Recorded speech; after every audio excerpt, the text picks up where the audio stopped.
Mark 15:26-32.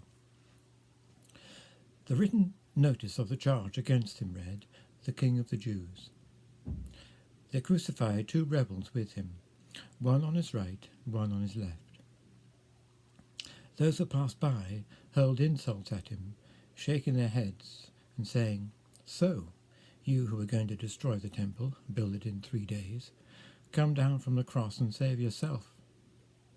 In the same way, the chief priests and the teachers of the law mocked him among themselves. "He saved others," they said, "but he can't save himself. Let this Messiah, this King of Israel, come down now from the cross, that we may see and believe." Those crucified with him also heaped insults on him. On the cross, Jesus is abandoned and silent. Jesus is crucified under the title King of the Jews. The religious authorities wanted him dead because he claimed to be the Messiah. To have him executed by the occupying Roman powers, it was necessary to accuse him of usurping political power. The title remains true.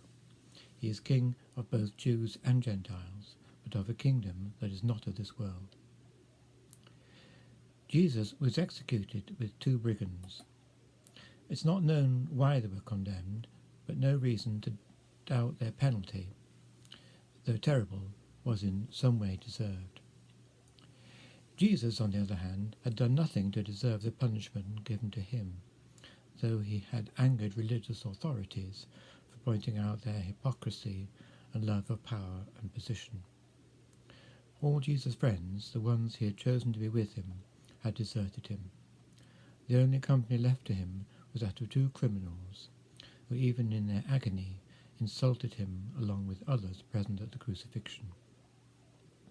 In the face of all the words and insults being hurled at him, Jesus remains silent.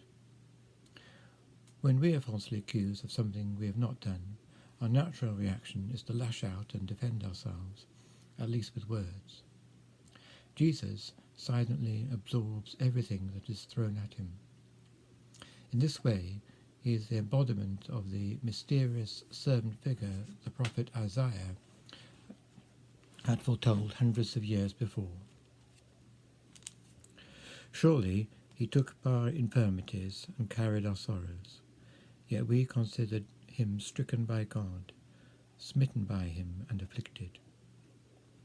But he was pierced for our transgressions, he was crushed for our iniquities. The punishment that brought us peace was upon him. By his wounds we are healed. He was oppressed and afflicted, yet he did not open his mouth. He was led like a lamb to the slaughter, and as a sheep before her shearers is silent, so he did not open his mouth.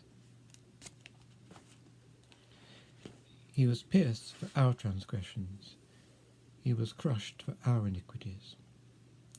This one-time event of a man dying a criminal's death in an obscure Roman province has consequences for me, for everyone, now. Where am I? Where are we in the crowd?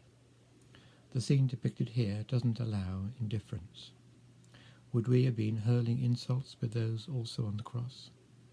Cowering in fear with the disciples who have all run off in terror in case they get arrested as well as accomplices?